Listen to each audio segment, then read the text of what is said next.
There is so much variety in the world. I've decided to adopt a dog from a local animal shelter.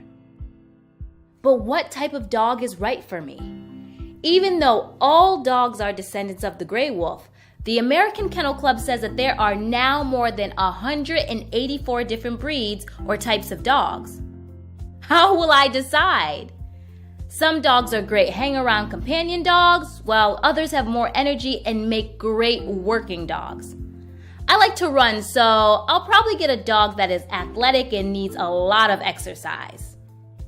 If all dogs descend from wolves, then how did we get to the point where we have different breeds? What are fossils and what is the fossil record?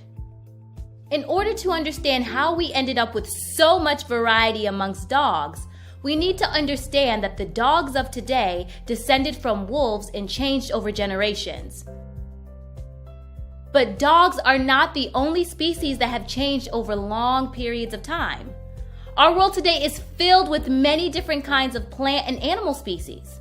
In fact, in a recent study, scientists estimated there are currently more than 8.74 million different types of species on Earth. The Earth is estimated to be 4.5 billion years old.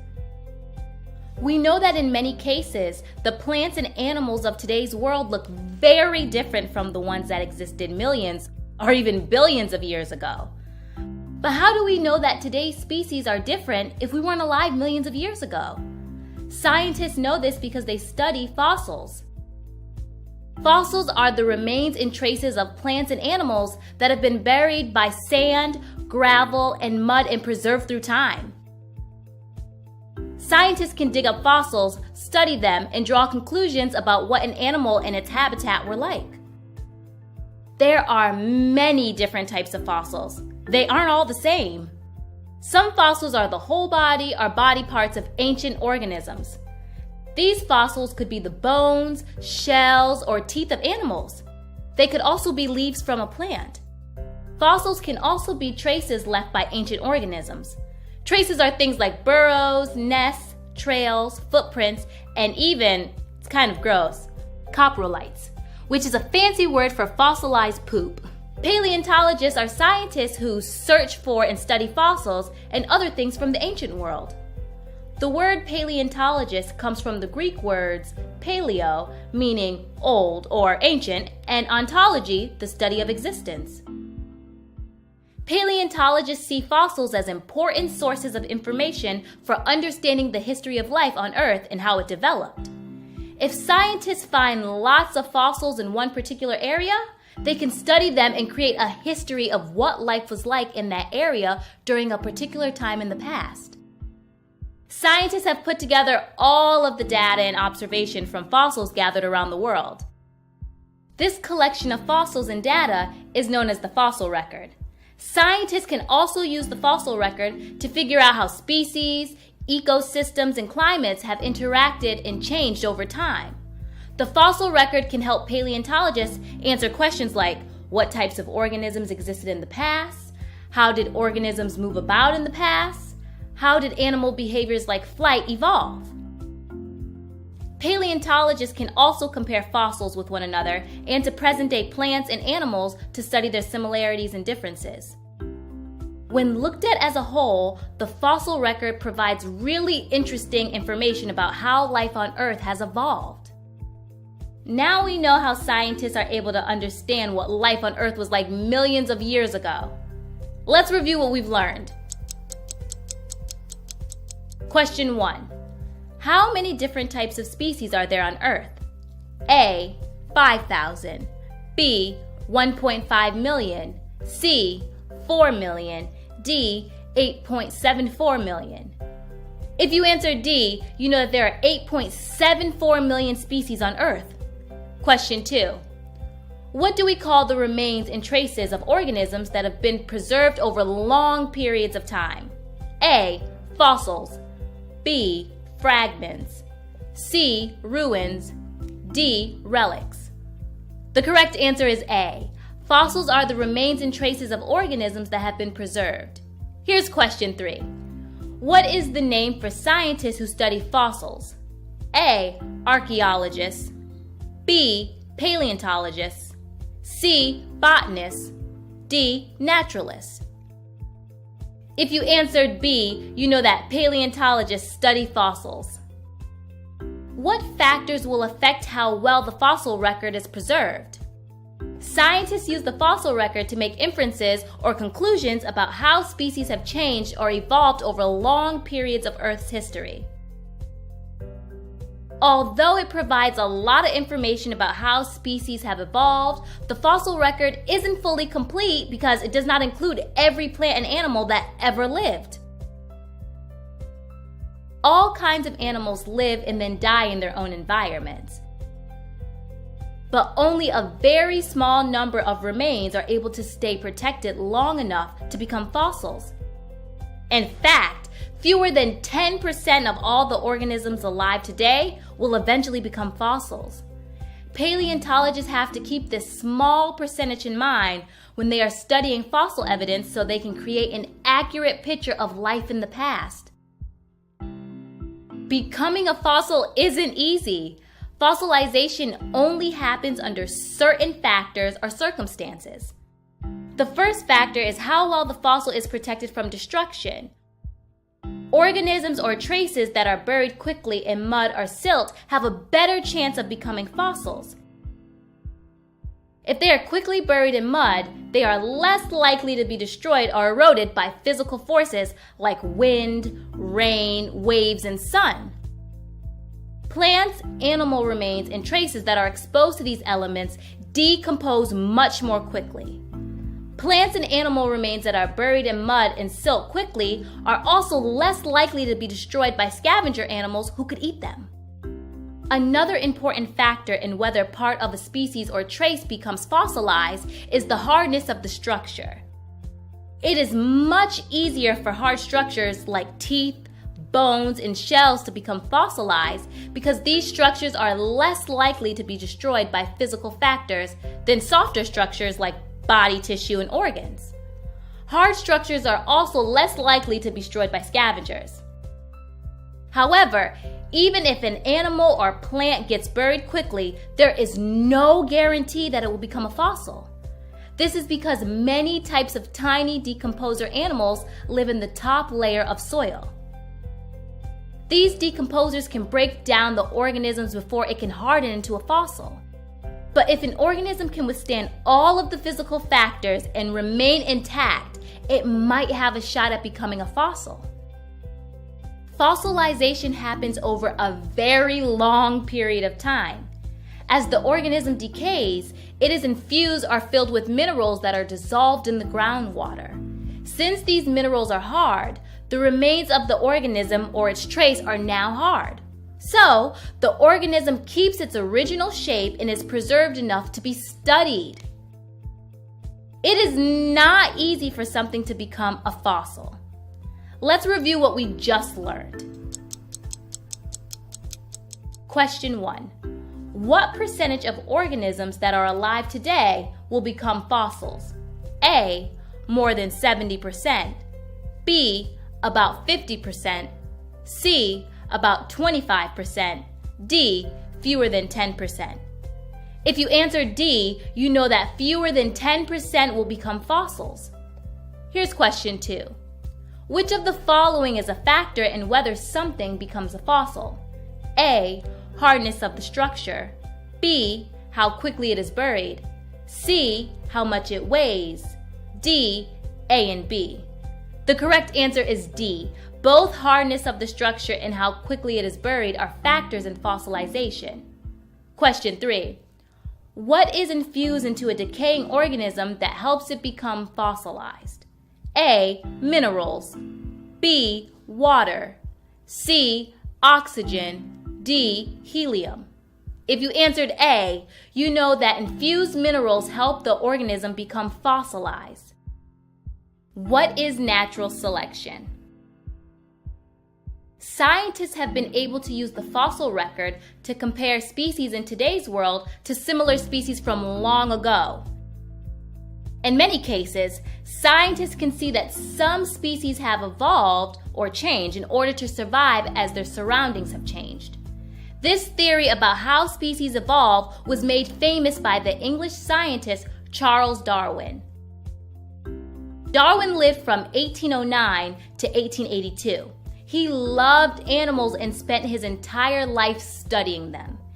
In 1831, Darwin began a 5-year voyage aboard the HMS Beagle.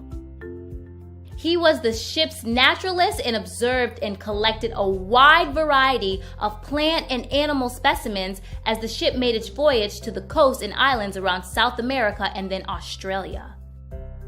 In his travels, Darwin noticed that no matter where they lived around the world, many species had strong similarities.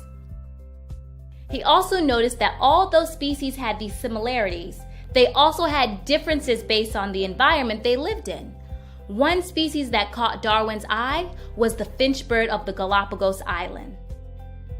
Darwin was fascinated with finches and had noticed them in many of the places that the HMS Beagle had traveled. He observed that although the birds were all finches, their beaks were different shapes depending on where they lived. Darwin began to study the finches' beaks. He realized that the beaks of the finches matched the type of food available on each different island. For example, on some islands, the finches had skinny, pointed beaks. Darwin noticed that on these islands, the finches ate insects. Skinny, pointed beaks helped the finches pick tiny insects out of the dirt and sand. On other islands, the finches had short, sharp beaks. These finches ate the hard fruits that were available on their island. So, their short, hard beaks helped them get through the tough skins of the fruits. Darwin's studies led him to develop the idea that these differences among finch species happened as the birds adapted or changed to their specific environments. Darwin believed that these changes took place slowly over a long period of time. As Darwin thought more about this idea, he began to describe a scientific process that he called natural selection. This theory states that in any environment, plants and animals from the same species will show some variations or differences in their physical characteristics. Stronger species who adapt successfully to their changing environments are more likely to survive and pass their characteristics on to their offspring. Over long periods of time, these characteristics will become predominant among the surviving members of the species. Weaker species who cannot adapt to changes in the environment will be unable to evolve and reproduce and will eventually die out. This is why some islands had finches with skinny beaks, while other islands had finches with short, sharp beaks. In it, Darwin also proposed the idea that all species, including humans, evolved from common ancestors because of the process of natural selection. This idea that man evolved along with apes and monkeys was controversial because it went against the religious beliefs of many people. However, Darwin's theory of evolution is now widely accepted as the best scientific explanation of how life on Earth works. Further scientific investigation, including experimentation and DNA research, has proven Darwin's theory of evolution by natural selection to be based in fact. We have been learning so much about Charles Darwin and natural selection. Let's review. Question 1. What kind of bird did Darwin study aboard the HMS Beagle? A. Robin. B. Dove. C. Bluebird. D. Finch. The correct answer is D. Darwin studied the finch. Question 2. For how many years did Darwin travel aboard the HMS Beagle? A. 1 year. B. 2 years. C. 5 years. D. None of the above. If you answered C, you know that Darwin traveled aboard the HMS Beagle for 5 years. Here's question 3. In what year was Charles Darwin's book, The Origin of Species, published? A. 1807. B. 1859. C. 1920. D. 1955. The correct answer is B. The Origin of Species was published in 1859. What are adaptations? We know that living things change and that our world is always changing around us. Darwin's theory of natural selection tells us that over many generations, species develop certain traits in response to changes in their environment. These traits help them to survive and are called adaptations. In order to understand adaptations, let's start with a basic example.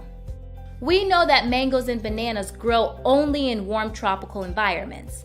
Environments are the conditions in which something lives. For mangoes and bananas, their ideal growing environment requires a certain amount of rain, warm temperatures, and a steady amount of sunshine. After all, we don't find mangoes and bananas growing in Antarctica, but Antarctica's environment, rain, cold temperatures, and sunshine that ranges from only a few hours a day in the summer to 24 hours a day in the winter, is perfect for other living things like penguins. And if we put penguins in a different environment like the tropics, they would not be happy, even with all the bananas and mangoes. Instead, they would be very unhappy because they have developed adaptations to keep them warm in Antarctica. They have downy feathers that trap warm air next to their skin like a down jacket and have a layer of blubber or fat under their skin to keep them warm even during the harshest winter weather. These adaptations help the penguin live and thrive in its Antarctic environment, but would make penguins much too hot to survive well in hotter climates. Sometimes, when an environment changes, the entire balance of an ecosystem is upset.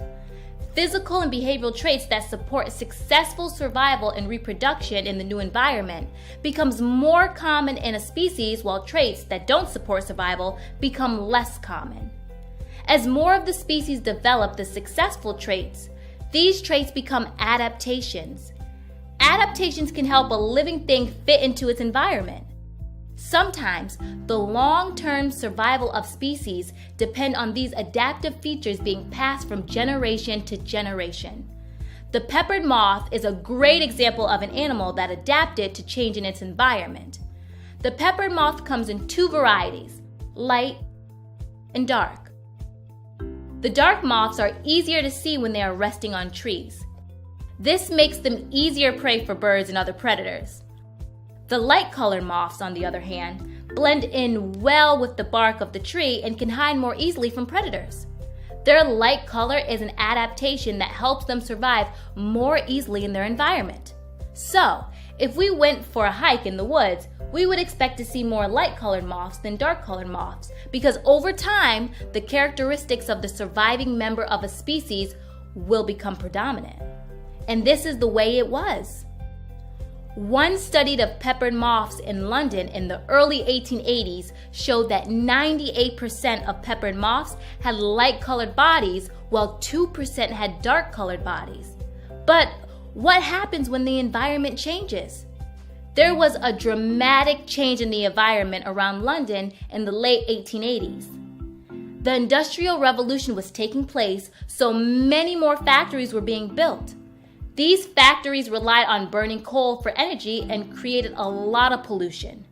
Trees in and around London became covered with black soot. Suddenly, the black peppered moth had the adaptation that would help them survive better. Now they could blend in with the dark trees.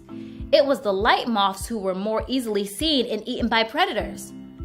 Now that more dark moths were surviving and reproducing with each other, more dark moths were created. By 1895, the peppered moth population had changed dramatically. Only 5% of the population were the light-colored moth, where 95% were the dark-colored moths.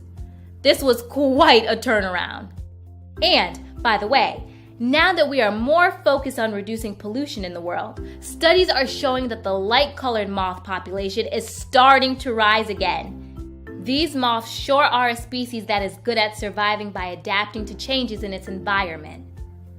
I guess in my search for the perfect dog to rescue, I will have to look for a dog with adaptations that make it a great runner. Let's review what we've just learned about adaptations. Question 1. What happens to physical and behavioral traits that support survival? A. They become more common. B. They become less common. C. They don't change at all. D. None of the above. The correct answer is A. Traits that support survival become more common over time. Question 2. After the Industrial Revolution, the dark-peppered moths made up what percentage of the peppered moth population? A. 10%, B. 25%, C. 75%, D. 95%. If you answer D, you know that the dark moths made up 95% of the population by 1895. Here's question 3. What is causing a rise in the light-colored moth population? A.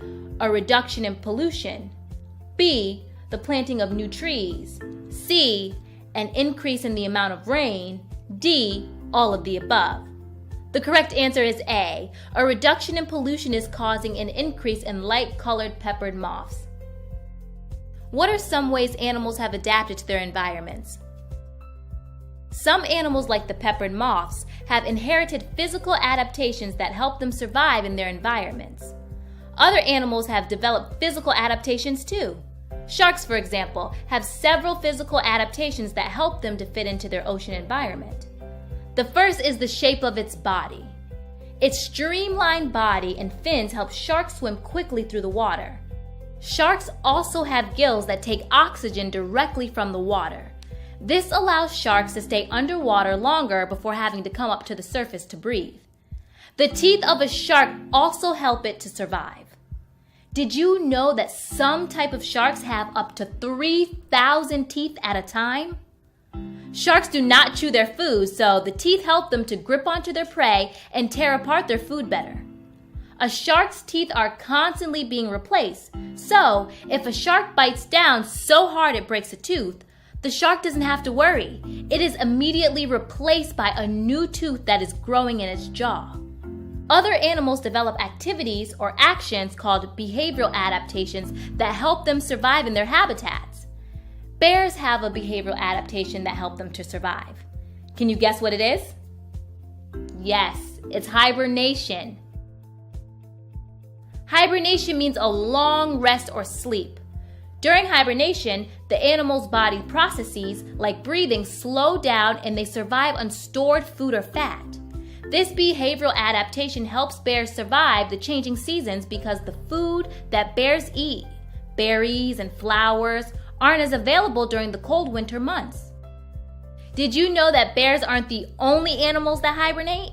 Skunks, woodchucks, chipmunks, hedgehogs, and snakes also hibernate during winter months. These animals can burrow into the ground or hide themselves in dens safe from enemies and the winter cold. They awaken in the spring when the temperatures rise.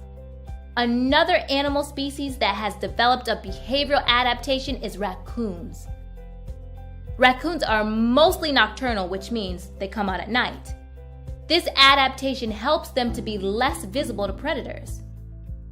Raccoons can be found all across the United States.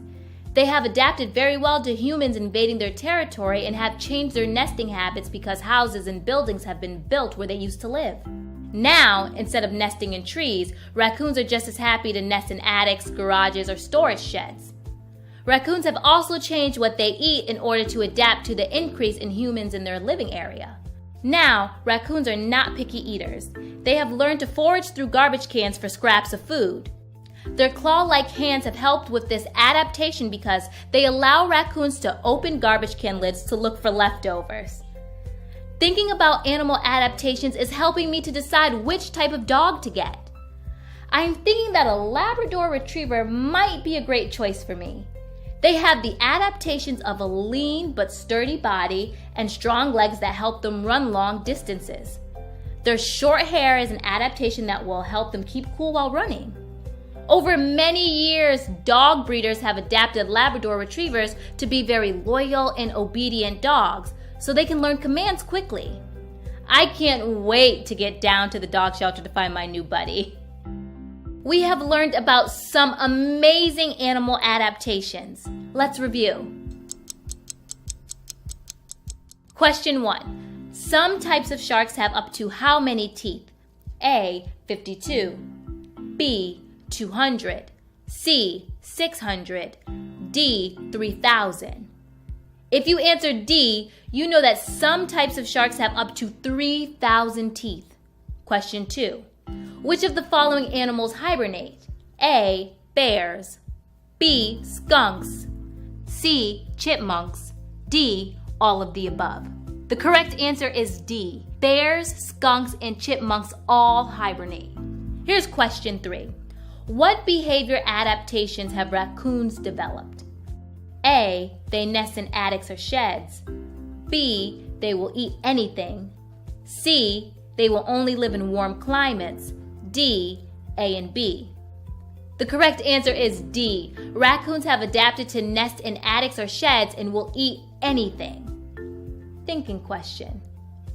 What adaptations do humans have that help us survive?